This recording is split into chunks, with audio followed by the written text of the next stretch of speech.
Tonight, in the last of our long-form special interviews over this Christmas season, we spend time with Daniel Pipes, who's been studying the Middle East for nearly 50 years. That's ahead on The Rebel.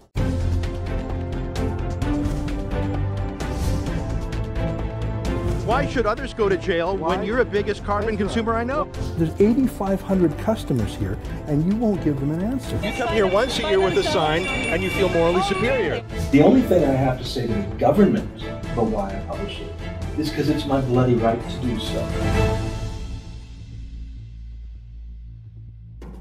Welcome back. Well, one of our Sherpas, as we climb the Mount Everest of our understanding, sorry for that awful analogy, one of our guides as we try and figure out the complicated part of the world that is the Middle East is our friend Dr. Daniel Pipes with the Middle East Forum. He's a scholar, a man who has spent a lot of time in Arabia, in fact studying in Arabic in Cairo, and has been a bridge of understanding to the West. He worked in the Reagan administration, and we have a Reagan-like president in some ways in terms of his commitment to principles in the White House again. So we thought that we would take today's long-form interview that we've been doing all week and spend it with Dr. Daniel Pipes, and he joins us now via Skype. I called you a Sherpa on our Himalayas of understanding. Forgive me for that, but it's true. It's so huge, the issue of the Middle East. You're helping us figure it out. Well, I'm complimented. Thank you. You have been studying this issue since the 70s. Tell me and remind our viewers a little bit about your background. You actually went to Cairo. I believe you're Jewish, but you went to Cairo to study as a student. Were times different back then? Was Cairo a little bit more liberal, a little bit more secular, or is Cairo eternal, the same as it's always been? Technically, I began in the 60s, September of 69. So been doing this for almost 50 years. Cairo was definitely more secular when I was there in the early and mid 70s. The Islamist movement was just getting going. The kind of hijabs and burqas and niqabs you see today were virtually absent. Indeed, symbolically, I lived on a street called Hoda Asharawi, and Hoda Asharawi was a woman in the 1920s who came back from Europe and threw off her coverings, and she was a feminist heroine, and I lived on her street. It's still named that way, but it's an era gone by. It's very changed. It's not. Now, I've never been to Cairo, of course, but it seems to be such an enormous city that it's a world unto itself, sort of how places like New York or London are described. Give me one more minute about what the culture was like. Is it a polyglot city? Are there people from all different backgrounds and languages there, or is it pretty much just the boss city of Arabia and Egypt? Is it a place where new ideas and art and science are bubbling up? Is it a creative place? What was it like then, and what's it like now? It was pre-1952. 1952 was the military revolution. Abdel Nasser, Sadat, Mubarak, Sisi. It has become, as one might expect under military rule for over 60 years, 65 years now, a very desolate place. There are few arts, there are few sciences.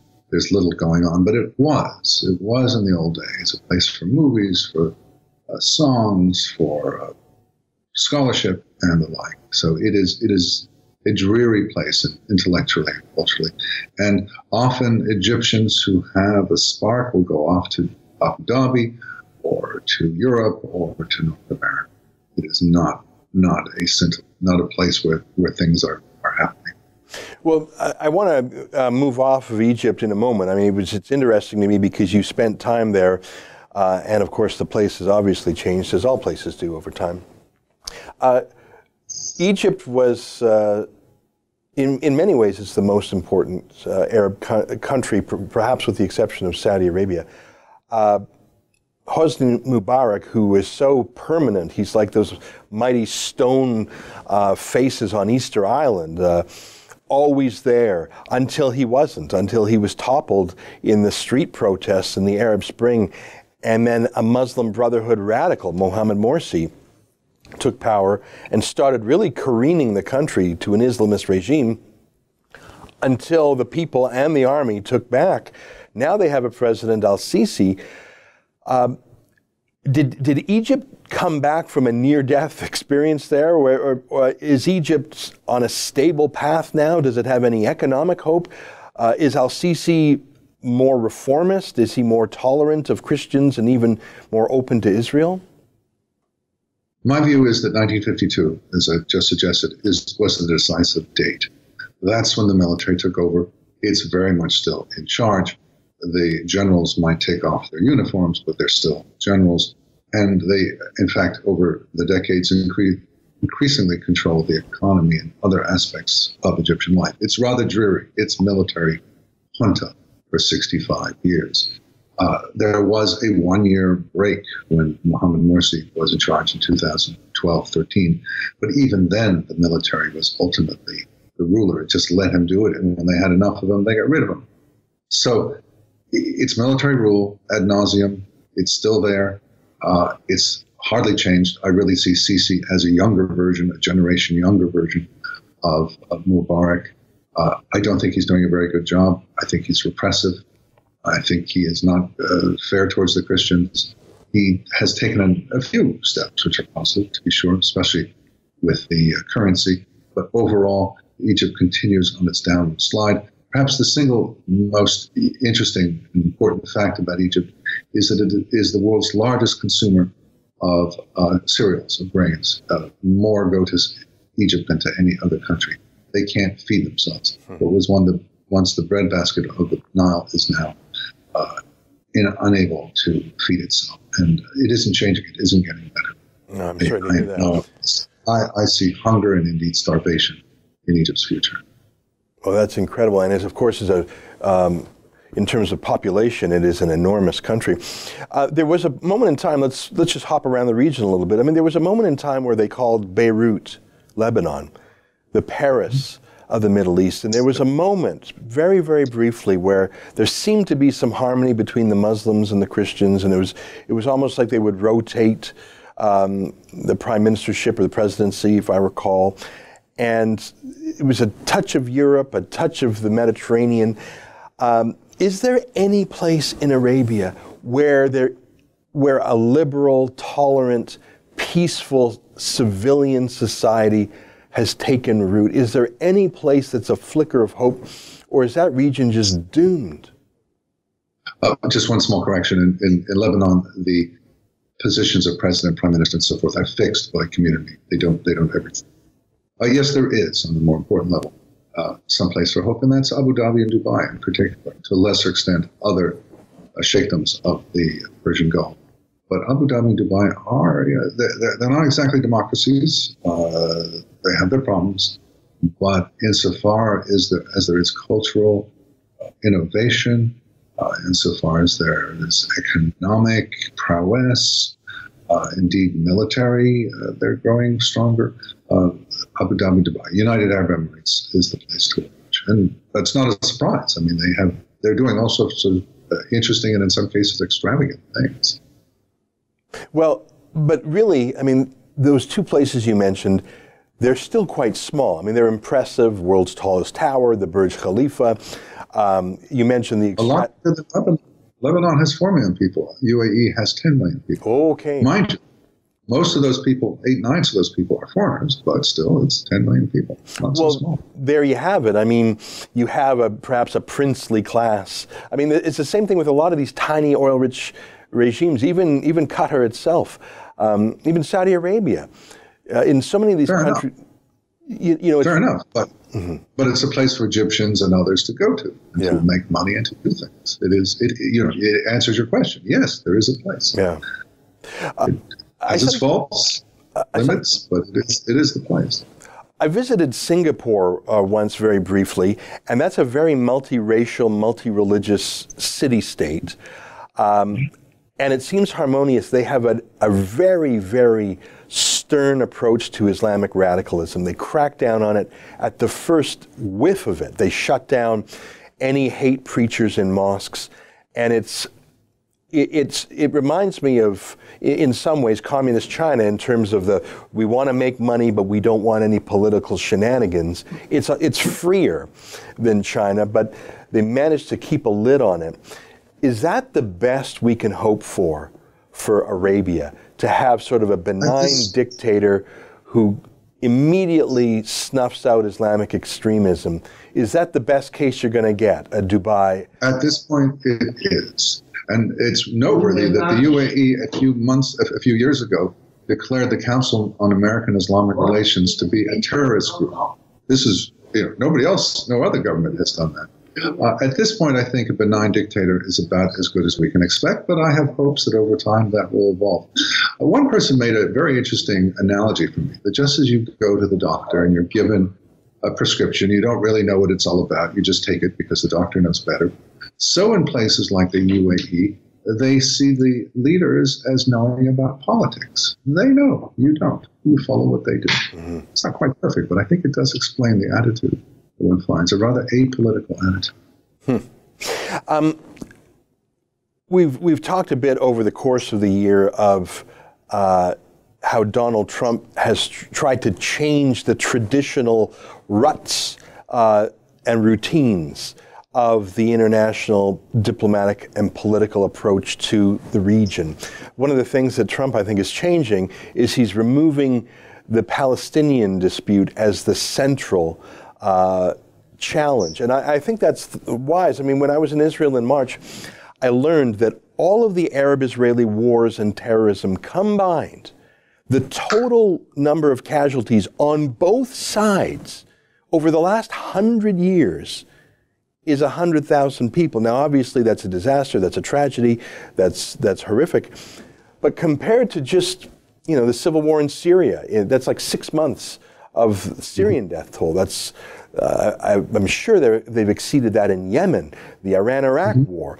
So, I mean, just from a statistical and geographical and demographic point of view, to invest so much in the Palestinian-Israeli dispute really was a distraction, a placebo, I don't know, like a sleight of hand, a misdirection from the larger problems there.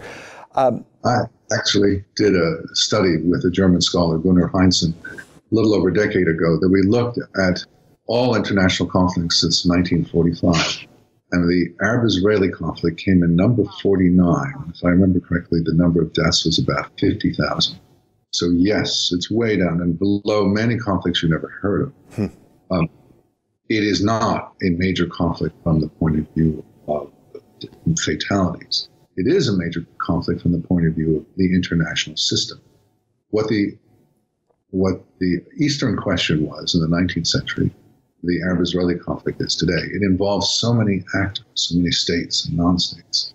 It's fascinating. It has implications, let's say, for the oil market. So I wouldn't dismiss it entirely. It is not meaningless, but especially these days when there are such major wars going on, Libya and Yemen and Syria, this pales in significance, or it pales in size too.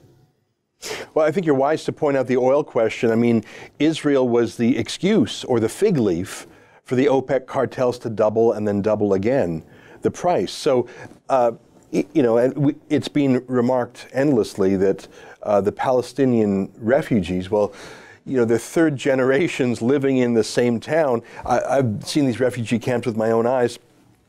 What we call refugee camps looks to the eye like a town with apartments and schools. And, it's been 75 years or 70 years. And the point is, I think that the issue is kept alive purposely so that it can excuse OPEC, so that it can be a way for, let's say, Russia to triangulate against the West. Like, there's so many other things that, in a way, use the Palestinians as pawns or cannon fodder or whatever.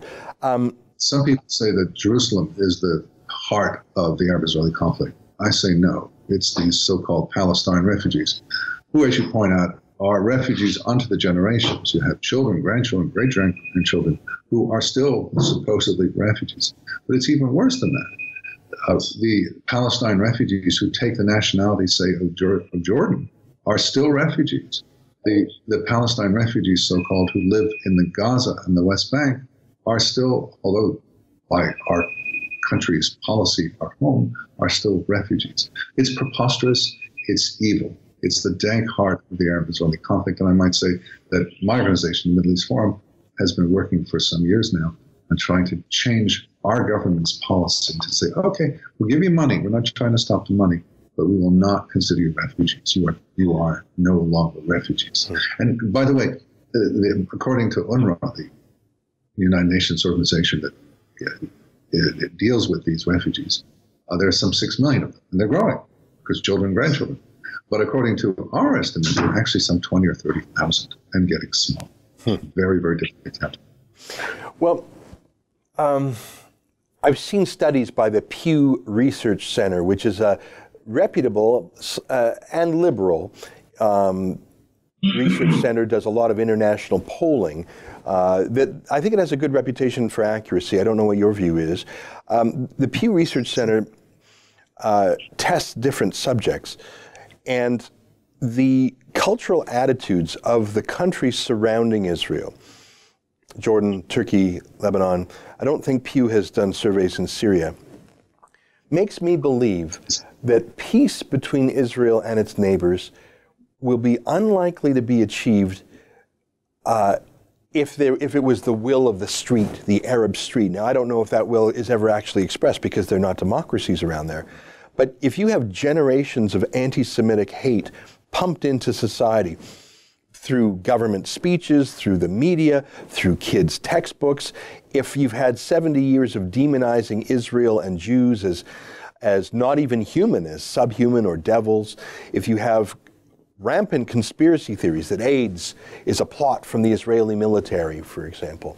I mean, they have crazy, crazy conspiracy theories. Can there ever be peace if you have 1, 2, 3 generations, and frankly, going all the way back to the Quran, which has strict punishments for infidels? Can there ever be a lasting peace, let alone a friendship, between the Jewish state of Israel and the hundreds of millions of Muslim Arabs that surround it? Well, peace actually divides into two. There's what one might call the warm peace and the cold peace. Warm peace is, say, Canada, the United States. There are no soldiers along the border. There is plenty of trade. There's the notion of the conflict, the armed conflict is out of the question. A cold peace is where two states are at a standoff, and they are at peace because the implications of using force are not attractive at the moment, but they could be at another moment. I think what one can hope for between Israel and the neighboring states is cold peace. And that's what they've had with Jordan and Egypt for some decades now. Maybe in the long run it'll improve, but you know what? Cold peace is good enough. Yeah. So long as nobody uses force, that is acceptable. Last week there was a vote in the United Nations, the General Assembly. Every country in the world was given a vote to condemn the United States' move to announce that it will relocate its embassy to Jerusalem as opposed to Tel Aviv, where it is now. It was a symbolic vote, but almost every single country in the region voted to condemn America, including America's allies like Saudi Arabia. We have that image on the screen. We showed it last week. The United Arab Emirates, one of the moderate states we're talking about. Countries that receive enormous funds from the United States. Obviously Jordan, obviously Egypt. These are countries that have peace treaties with Israel. They all voted to condemn. Right. Maybe this was just a symbolic vote, and why should any of those countries have been different? But is there a possibility that, for example, the new Saudi prince, who seems to be taking on sacred cows, arrested a bunch of billionaires, has said he's going to take on Islamic extremism, we'll wait and see. Is there any hope that a true moral, political, religious, geographic, military leader in the region, like the Prince of Saudi Arabia, would say, guys, we're not going to build our whole worldview around hating and defeating Israel anymore. We're just not going to. I mean, this UN vote seems it's the same as it ever was. But is there any chance of a breakthrough with this new Saudi prince and Donald Trump's encouragement? I think there is. It's very new. He's doing a lot of things, as you pointed out. Foreign affairs, social affairs, religious affairs, economic, you name it. It's a revolution in the making in Saudi Arabia. And he has indicated clearly that he's not interested in the Palestinian-Israeli conflict. We have this publicly, we have it privately, it's not his concern. However, if he's faced with a UN vote, he has to go along with it, or else he'll be in big trouble. I mean, he's got so much on his plate. Would it be wise for him to abstain from this vote? No, I don't think so. It would create more hostility towards him. So one shrugs, one says, okay, he had to do that. But there are more important things going on, and maybe someday his government, I mean, he's only 32, he could be around for a very long time, his government would abstain. But for now, one indulges it and says, we understand you had to do this. But it is exciting. I compare it to the Meiji Restoration in Japan, the Ataturk revolution in Turkey. This is a profound change that he's undertaking. Everything all at once. It's astonishing. Can he pull it off? I don't know. But if he does, it will have profound implications for, of course, Saudi Arabia, but also the region and indeed the Muslim world. You know, when Trump made his announcement on the embassy, I surveyed as many media outlets around the world as I could see, as many government statements around the world. The Turkish president was probably the most virulent and outraged in his reply. Egypt, Saudi Arabia, Jordan, their comments almost seemed lawyerly. Well, we object to this and that. There was no fire or blood there. There weren't mass protests around the region. There just weren't. One can go further and say that none of the Arabic-speaking countries were fired up over this. It was Iran and Turkey. And I can explain it if you like. But here's the other side of that coin. The outrage from the Western left, the post-Christian left, the Swedes, the European Union, the French, the Brits, the Guardian newspaper, the outrage from non-Muslim Western leftists was, five-alarm fire. I mean, it was shocking to me, and even frankly, from some Jewish leftists. As a Jew, I was deeply embarrassed to see the front page headline in Haaretz, which is a leftist paper in Israel, that said, President Trump, don't do us any favors. And I thought, really? If America stopped doing Israel favors, Israel might not even exist anymore. I don't know if that's a fact. What you're pointing to is a shift that's taking place that's quite monumental, which is that among Muslims, the opinion about anti-Zionism has fractured. There are those who are as anti-Zionist as ever, but there are others who are not. And generally the trend is away from it, and Mohammed bin Salman, the Saudi crown prince, is one major actor in that. On the left, in contrast, the hostility and focus on Israel just increases and increases. It wasn't that way just a few decades ago. It wasn't so strong just a decade ago, and it's getting stronger and stronger. The one-word symbol of this is Corbyn. Jeremy Corbyn, the leader of the opposition in Britain, is obsessed with Israel and deeply, deeply hostile to the point of supporting the murderers of Israelis. This is a transformation. And how far it's going to go, how long it's going to last, I have no idea. What antidotes there might be to it, I don't know. So the good news is the Muslim opinion is fracturing. The bad news is that the leftist opinion is hard. Yeah. Again, referring to Pew Research, just because they do so much of this work, and I do find it reputable, they measure the Muslim population of Sweden at just over 8%, and they project that if Sweden's current immigration policy holds, that number will be as high as 30% next generation.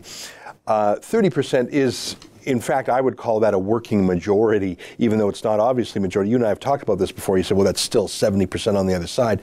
Well, if it's the 30% that's young and vigorous and vocal, any non-Muslim politician knows they have to court that to win with whatever fraction of the non-Muslim vote they have. So I think if you've got a 30% block, you're basically an operating de facto majority. And so I can see you're disagreeing with me. But, I disagree. Okay, but let me put that disagreement. I point to you what just happened in Austria. October 15th were the elections. Mid-December, the two leading parties formed a coalition. It is premised on what is delicately called anti-immigration policies, but which are really anti-Islamization. That they got 58% of the vote between them. That's roughly the 70% you're talking to. If the 70% gets together on this, it decides, not the 30%. Okay, I accept that, and I hope that that happens. But if it doesn't, and of course 30% then becomes 35, becomes 40, then becomes 50, over time, if unless it stopped. I mean, unless it stopped, as you point out. I'm worried that the locus, the center of anti-Semitism will sweep over the West. Europe, I feel it coming to Canada. I think Donald Trump is a bit of a bulwark in the United States, and I think demographically the United States is in a better position. But I am worried that we are headed into a darker age where Western liberal Enlightenment values are being replaced by Sharia-style or Sharia-sympathizing values, a blend, a Frankenstein blend of leftism and Sharia light that is dangerous for anyone who loves liberty and dangerous for historical enemies of Islam, Jews and Christians. Yes. Well, broadly speaking, anti-Semitism has moved from the right to the left and from the Christian world to the Muslim. This is a fundamental set of changes in the last 70 years. And the fact that substantial numbers of Muslims are coming to the West means that that change is being felt on a daily basis in the West. And, for example, Canada is taking in tens of thousands of Syrian immigrants without any idea who they are, is one manifestation of that. It has major implications, in part for Jews, but also for Christians, for atheists, for gays, and for many, many others. Well, Dr. Pipes, I tell you, that's a pessimistic and despairing note, and I feel like I end so many of my shows that way. Let me throw the last word to you. But I don't think that is the last word. I think there is also a resistance that's developing to this, that is growing, and I note Austria, which is now in the vanguard of trying to change things. Let's see how they do. I think Austria is worth a lot of attention, because if they fail, it'll have many implications. If they succeed, it will as well. All right. Well, that's something to look forward to. We have talked about Austria on the show before, and we did talk about this coalition and the young president over there. We will come back to that subject in 2018. They have a very high Islamification rate already. I think they're at 7%, ahead of the UK, just behind France and Sweden. So they have a big challenge. Dr. Pipes, it's great to spend some time with you today. Thank you, as you have done with us so many times in 2017, and hopefully 2018 will be a year of resistance to the trends that we find so troubling. Look forward to that. Thank you very much. That's Dr. Daniel Pipes of the Middle East Forum. That's our show for today. That's our last long-form interview of this week. I hope you've had a Merry Christmas, and I wish you a Happy New Year, and we'll see you in 2018. On behalf of all of us here at Rebel World Headquarters, thank you for joining us this year. Thank you for being a premium member. Your subscription is what keeps us going. We get no money from the government or any large corporate source like that. So it's you. Thank you for keeping us around. And Happy New Year. Good night, and keep fighting for freedom.